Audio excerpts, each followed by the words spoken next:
Pak Ronald? Pak? Pak? Ditanyain sama istrinya, Pak. Cepat sembuh ya, nanti biar ketemu sama istrinya. Jangan dilepas, jangan dilepas. Shalom Bapak Ibu semuanya yang ada di manapun berada. Saya Ronald dan ini istri saya. Saya Risma. Dan hari ini kami akan menyaksikan kasih Tuhan dalam kehidupan kami, di mana saya disembuhkan Tuhan dari COVID-19. Dan inilah kisah kami.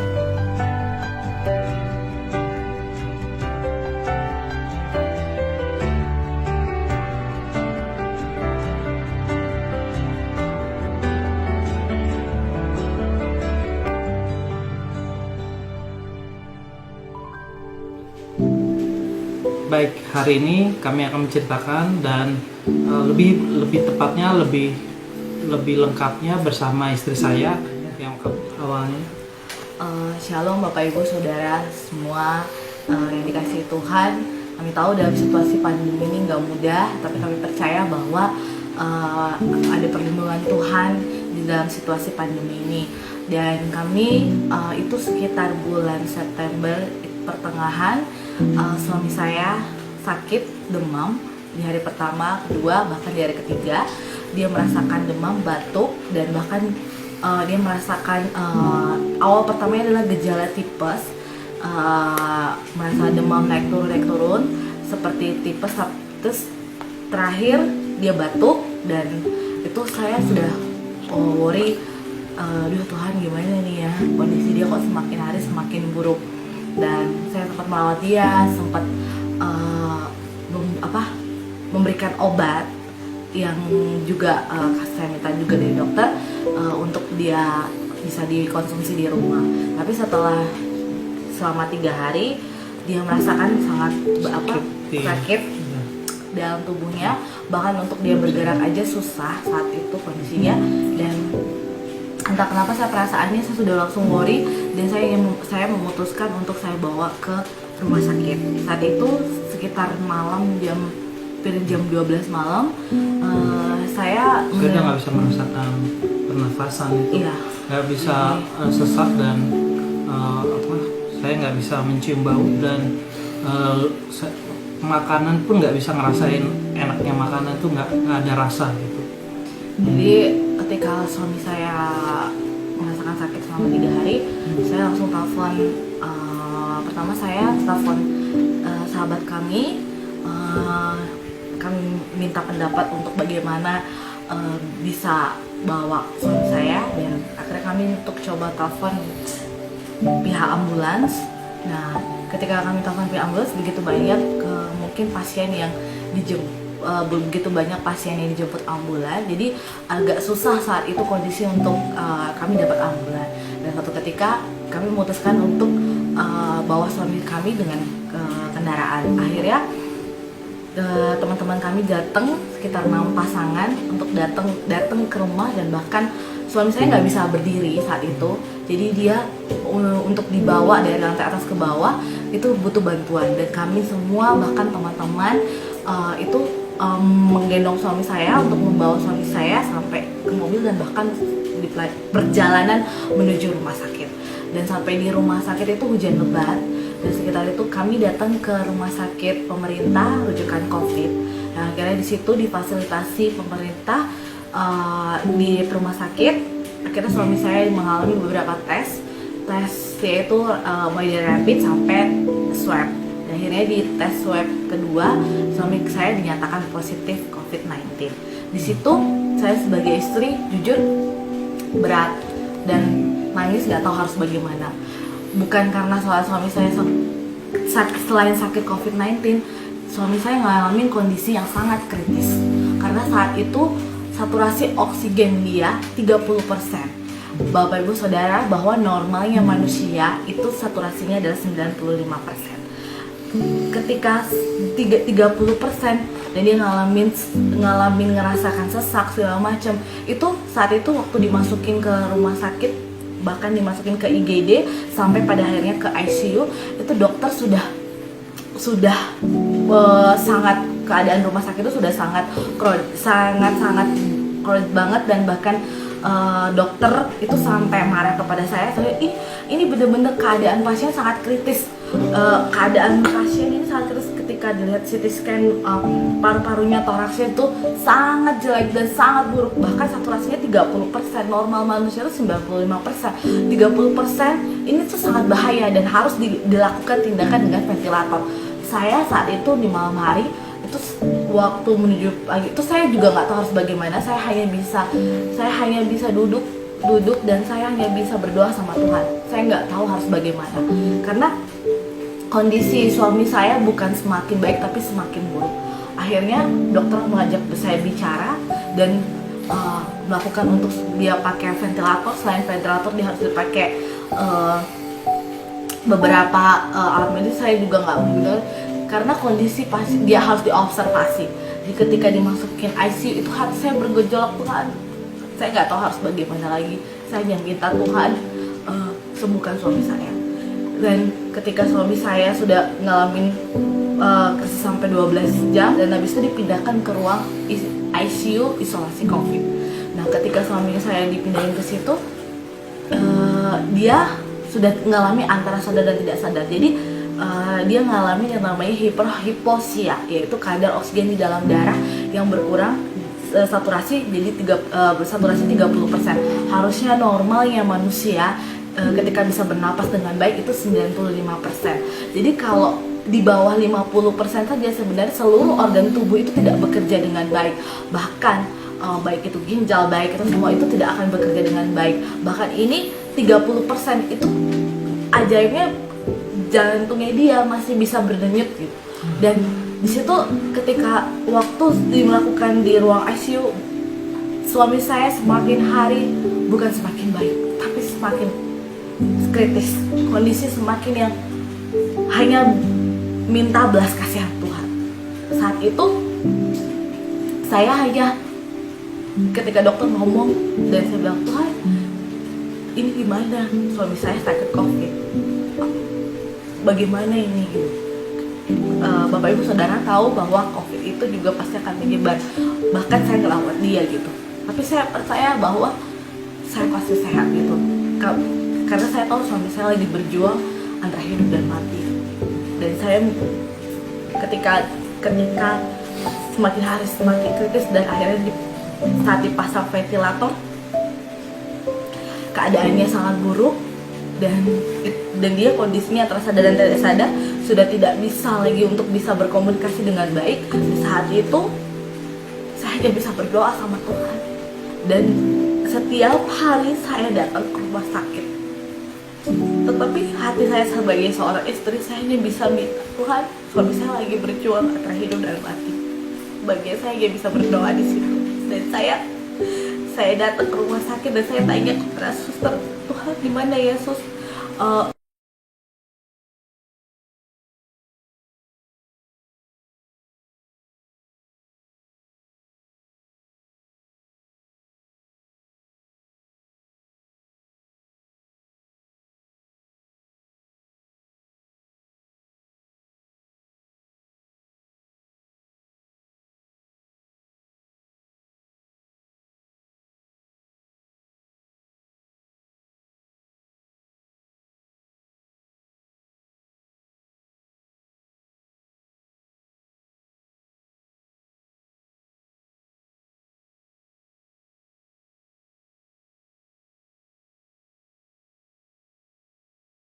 Kemajuan dan perlu dilakukan tindakan plasma darah. Plasma darah, Bapak Ibu Saudara, itu orang yang sudah ex-COVID,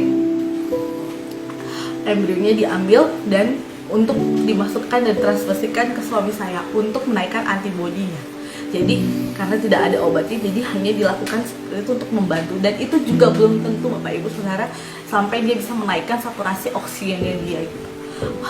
Waktu itu saya ketika dibilang harus mencari plasma darah, saya nggak tahu harus gimana. Saya bisa hanya berdoa dan saya bersyukur banyak sekali rekan-rekan dan banyak sekali orang-orang yang membantu yang menyumbangkan, bahkan datang ke PMI untuk memberikan plasma darah ke suami saya. Saya hanya bisa berterima kasih sama Tuhan. Dan setelah dilakukan plasma darah, menunggu saturasinya dia naik, saya hanya bisa berdoa. Saya hanya bilang, Tuhan, saya minta belas kasihan-Mu, saya minta Tuhan kesembuhan-Mu. Aku percaya suamiku akan menang atas maut, dan aku percaya Tuhan akan menyembuhkan dia gitu. Terima kasih buat setiap perawat dan dokter yang udah merawat suami saya.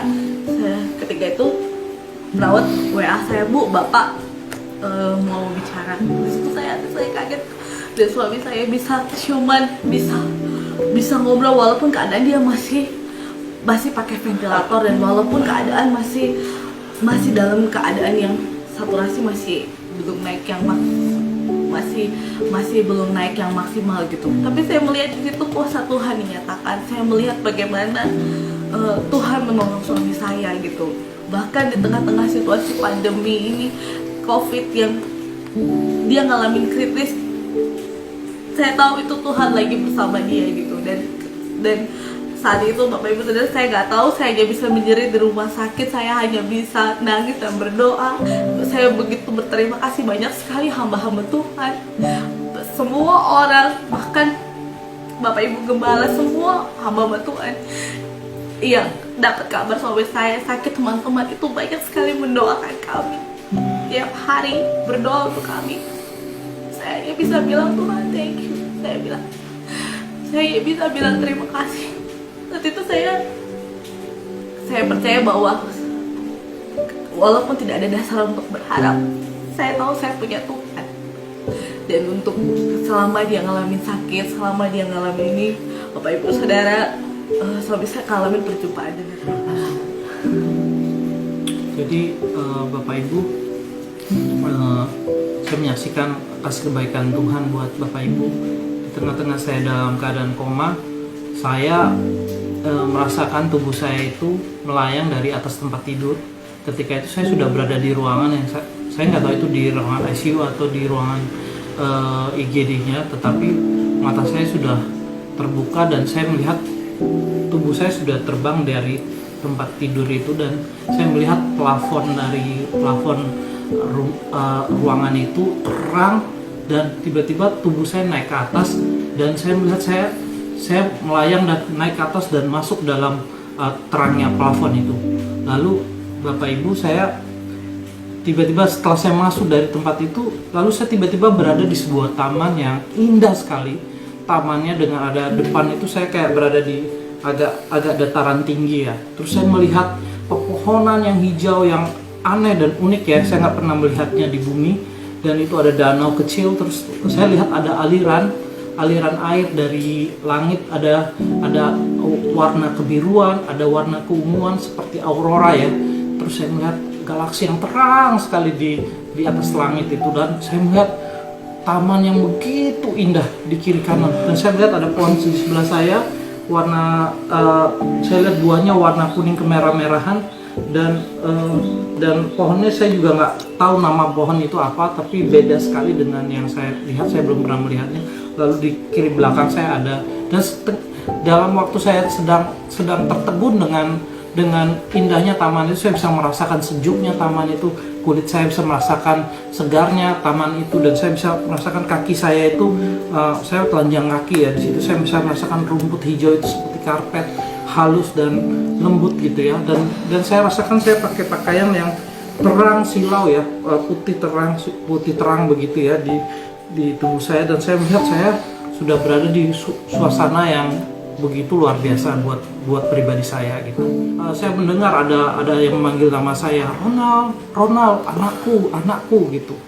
Jadi aku lihat, siapa yang manggil saya ya? Terus dari balik pohon sebelah kanan saya melihat langsung ada pribadi yang lari, badannya besar, saya cuma setengah badannya dia lari, dia mukanya terang sekali, dan matanya itu saya lihat kayak petir, terus silau terang. Dia pakai baju putih, dan terus dia pakai selendang warna merah ya, ke ininya, ke yang melilit gitu ya. Terus saya lihat dia berlari mengejar saya.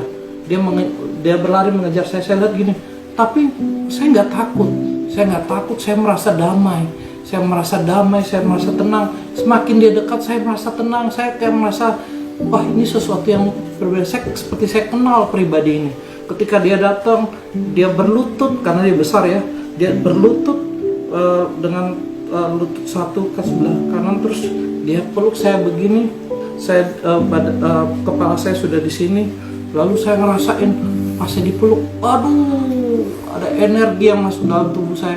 Tiba-tiba tubuh saya itu bergetar ya, gemeteran.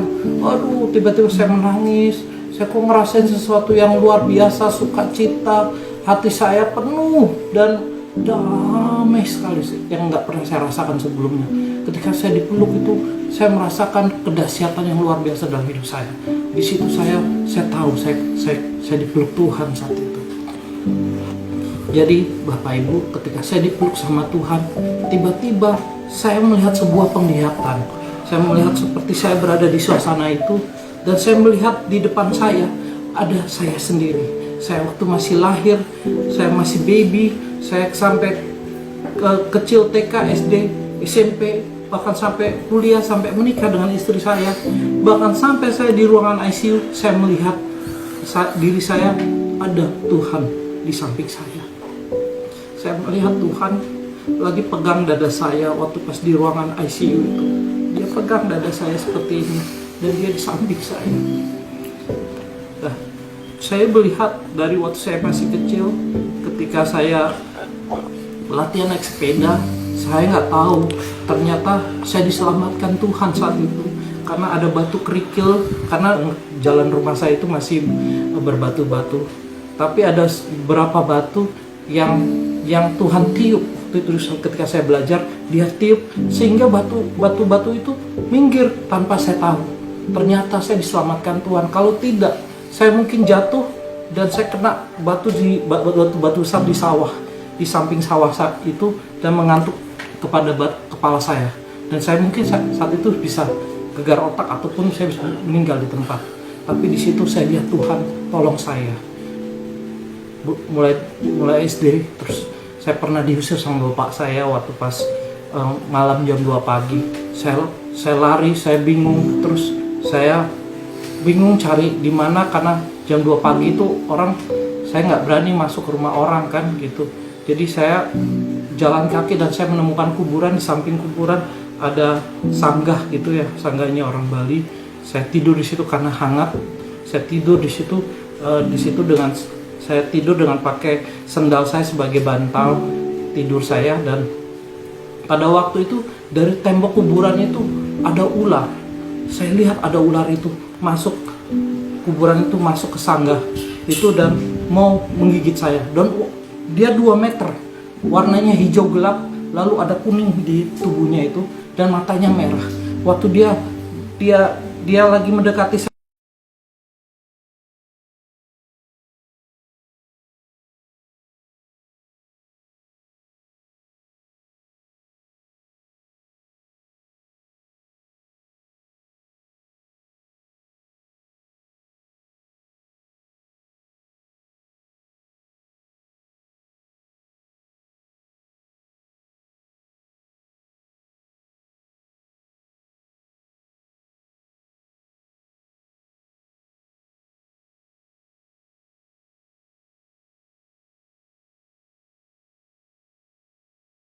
dia sedih, dia nangis. Dan waktu aku melihat aku melakukan itu, aku, Tuhan ampuni aku Tuhan.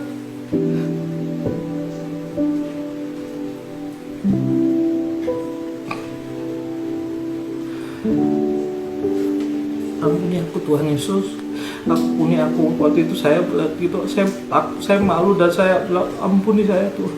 Tapi setelah saya melakukan dosa itu, saya selalu berdoa, saya minta ampun sama Tuhan. Tuhan ampuni saya, saya bodoh, uang saya habis gara-gara ini. Tapi saya kaget ketika saya lagi berdoa gitu, saya lihat diri saya lagi berdoa begitu. Tuhan senang, dia menari di samping saya, dan dia langsung peluk dari belakang, bilang, ku ampuni kamu anakku, ku ampuni kau anakku. Iya, aku lihat Tuhan itu baik sekali kau Tuhan. Banyak aku melakukan kesalahan, tapi Tuhan mengampuni aku. Dan ketika ketika saya melihat itu, ketika saya menikah sama istri saya lihat tangannya memberkati kepala saya dan istri saya. Ketika pendeta bilang amin, lalu dia yang tertawa, dia yang bertepuk tangan, dia yang paling bahagia di ruangan itu, dia yang bahagia di situ. Saya lihat, Tuhan kau baik banget, kau memberkati aku waktu menikah. Lalu aku bilang, bersyukur aku punya Tuhan seperti engkau. Ketika saya melihat itu, saya bersyukur. Nggak lama kemudian Tuhan ngomong sama saya. Akulah Tuhan yang menciptakan langit dan bumi. Akulah Tuhan yang memberikan sinar pada matahari, bulan dan bintang. Akulah Tuhan yang menciptakan segala makhluk. Akulah Tuhan yang mengasihimu, Ronald, seperti biji mataku sendiri. Katanya Tuhan itu. Ketika dia ngomong gitu, Bapak Ibu Saudara, saya nangis. Saya bilang, tiba-tiba roh saya ngomong begini, saya ngomong gini. Mulut saya tiba-tiba saya tidak ngomong Tuhan Yesus, saya tidak ngomong Tuhan, tidak ngomong Allah, Elohim, Yahweh, saya tidak ngomong itu. Roh saya ngomong, iya Bapak, iya Bapak, aku percaya. Saya bilang gitu. Ternyata panggilan dia di sana Bapak, Abah Bapak. Ronald, kesempatan adalah hak istimewaku. Dan hidup dan mati manusia ada di tanganku. Aku banyak memberikan kesempatan untuk orang hidup, untuk mengenal siapa aku. Aku yang disebut orang Yesus Kristus. Akulah yang disebut orang juru selamat. Akulah jalan terang dan hidup. Akulah dia. Aku juga memberikan kesempatan kepada anak-anak untuk percaya. Dan aku memberi satu kesempatan dalam hidup mereka, yaitu doa. Karena disitulah aku mendengar dan menjawab, kata Bapak di situ. Lalu aku, oh iya Bapak, terima kasih Bapak. Saya bilang begitu. Nah Ronald, kamu jangan sombong. Ketika kamu sombong dalam hidup kamu gak akan bisa mendengar suaraku. Ketika kamu rendah hati dalam firman-Ku, kamu sebesar apapun dentuman ledakan masalah dalam hidup kamu akan mengerti rencanaku, kamu akan mengerti jalan-jalanku, kata Bapak begitu. Langsung ketika Bapak ngomong itu, aku langsung itu, makasih Bapak, kau mengasihi aku Bapak. Terima kasih Bapak, saya bilang begitu. Lalu dia bilang, Ronald, anakku, makan ya, ini ada makan. Jadi di samping itu ada pohon buah, di sebelah kanan saya disuruh makan. Pas saya petik buah itu, warnanya merah kayak setengah kendi, saya petik gini, langsung saya petik pucuknya gini. Dari pucuknya yang saya petik itu muncul buah baru lagi, gitu. Wih, saya langsung kaget, saya terkejut. Wih, ini pohon kok tumbuh buah baru lagi ketika saya petik. Lalu saya makan Bapak Ibu buah itu. Waduh, segar sekali buah itu, sampai airnya itu mengalir di dagu saya sampai di tenggorokan saya. Aduh Bapak, terima kasih Bapak, terima kasih, saya bilang itu. Terima kasih. Di situ Bapak Ibu, saya menyaksikan kasih kebaikan Tuhan. Ketika saya makan itu saya rasa segar sekali. Terus tiba-tiba Bapak bilang begini, seperti itulah anakku, aku ingin hidup kamu berbuah manis, segar, dan berkenan di hatiku. Ketika Bapak ngomong begitu, saya langsung gini, iya Bapak, aku mau, aku bilang itu. Dan di situ saya merasakan sukacita bersama Bapak di situ. Lalu Bapak bilang begini, anakku, aku minta tolong bersama kamu. Dia bilang minta tolong. Aku ingin kamu menjadi saksiku. Karena ini tempat hanya persinggahan buat kamu. Kamu kembali ya. Ketika Bapak bilang begitu, aku langsung, Bapak, aku nggak mau balik Pak. Aku mau bersama engkau di sini selamanya, saya bilang begitu. Karena benar Bapak Ibu, ketika sudah bersama Bapak, kita nggak akan mau balik. Karena saya merasakan, waduh, begitu luar biasa tempat itu, begitu dahsyatnya Tuhan saya dan Bapak di surga itu ya. Bapak di surga bilang begini, anakku, masih banyak ku dengar anak-anakku berdoa, bahkan istri kamu, tapi rencanaku belum selesai pada kamu. Kamu jangan khawatir, akan kucukupkan hidup kamu, asal kamu mau menjadi saksiku. Akulah, ya, aku ingin mereka semua selamat. Aku mau orang-orang mengenal aku. Aku ingin mereka hidup di dalam keselamatan. Aku nggak mau mereka hidup dalam hukum dosa, karena aku telah menebus mereka di kayu salib. Aku telah menyelamatkan mereka. Aku ingin mereka bahagia, kata Bapa. Di situ ketika aku mendengar suara perkataan begitu, senang sekali aku melihat Bapa itu benar-benar kasih. Dia adalah kasih, dia adalah Tuhan. Dan saya bilang, iya Bapa, saya mau. Ketika saya bilang begitu, Bapak bilang ini, terima kasih anakku. Lalu tiba-tiba badan saya kayak ditarik dari belakang. Tiba-tiba saya sudah jatuh dari plafon itu, masuk ke dalam tubuh saya lagi, dan saya langsung saya melihat keadaan saya sudah bangun, dan saya langsung lihat ruangan itu, dan saya rasakan sakit kepala saya, sakit kaki saya merasakan ada banyak kabel di tubuh saya, dan saya rasakan dinginnya AC di ruangan ICU itu ya. Lalu saya lihat suster, saya panggil suster, saya bilang, lalu mereka datang, mereka ya gimana Pak Ronald?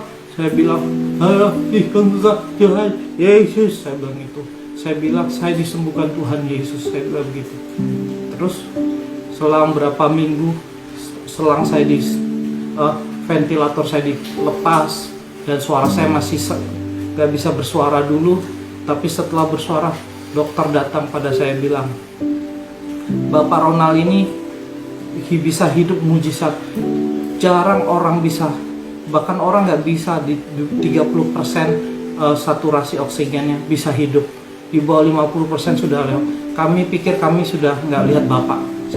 Saya bilang sama dokter ini, Tuhan Yesus yang sembuhkan saya. Tuhan Yesus yang sembuhkan orang-orang yang sakit di sini, saya bilang. Tuhan Yesus yang luar biasa, saya bilang itu. Terus saya disuruh tidur. Iya Pak, Bapak tidur. Saya di situ saya bersaksi kasih kebaikan Tuhan. Dan saya bersyukur karena pelayanan mereka juga, mereka baik-baik semua di rumah sakit itu. Saya berdoa buat semua suster-suster, perawat-perawat, bahkan dokter-dokter yang sudah di garda depan ya. Terima kasih. Kalau yang melihat ini, yang menonton, yang telah merawat saya terima kasih ya. Terima kasih sudah merawat saya dan menolong saya juga. Terima kasih juga untuk mereka yang sudah bekerja jauh dari keluarganya untuk merawat orang-orang sakit COVID-19 seperti saya. Terima kasih. Di tengah-tengah saya lagi sakit itu, saya melihat beberapa ada yang dipanggil Tuhan. Saya melihat ada yang keluar, dan saya bilang, saya ingat lalu firman Tuhan bahwa ada firman Tuhan, walau 1000 rebah di sisi kanan, 10.000 di sisi kiri, itu tidak menimpaku, aku hanya menonton. Aku ingat Mazmur 91, dan aku percaya Tuhan menjadi pembela aku. Terima kasih. Demikianlah kesaksian kami, Bapak Ibu Saudara sekalian. Semoga ini bisa menjadi berkat buat Bapak dan Ibu Saudara sekalian. Terima kasih Bu, kami berdua ucapkan buat setiap orang yang sudah berdoa buat kami, yang sudah mendukung kami dan support kami. Kami mengucapkan banyak terima kasih, dan juga buat seluruh tim medis yang sudah merawat suami saya dan juga membantu kami, dan bahkan kami mengucapkan terima kasih. Kami berdoa biar setiap orang yang saat ini mengalami sakit, Tuhan, biarlah Tuhan yang menjamah, Tuhan yang menyembuhkan. Terima kasih buat semuanya, biarlah ini kesaksian ini boleh jadi berkat buat setiap orang, ya, biarlah nama Tuhan dipermuliakan. Ya. Dan juga dari saya pribadi, bahwa apapun masalah keadaan kita hari-hari ini, di tengah-tengah pandemi, di tengah-tengah COVID-19, banyak orang berkata, di mana Tuhan? Tetapi Tuhan ada di samping kita. Dia yang dikatakan Immanuel, dia ada bersama kita. Kita kadang meremehkan doa, tetapi ketika kita berdoa, dia menjawab. Di situ saya mengerti bahwa doa orang yang benar besar kuasanya. Bapak Ibu, apapun masalah kita hari-hari ini, tetaplah berdoa. Tetaplah berharap kepada satu nama yang dahsyat, namanya Tuhan Yesus Kristus. Dia menjadi Tuhan dan Juru Selamat atas hidup kita. Dia yang telah mati di kayu salib untuk menebus dosa-dosa kita. Dia juga Tuhan yang sama, yang memberikan keajaiban dalam hidup kita hari-hari ini. Dan saya keluarga dicukupkan oleh Tuhan hari-hari ini, oleh karena kasih kebaikan Dia. Kami bersaksi karena Dia sungguh baik. Bapak Ibu, saya berharap Bapak Ibu juga percaya, dan saya berharap Tuhan menyentuh hati Bapak Ibu dimanapun Bapak Ibu berada hari ini. Tuhan tidak pernah jauh, dan percayalah, hidup itu adalah kesempatan. Hidup itu haruslah bahagia, karena Tuhan ingin kita bahagia.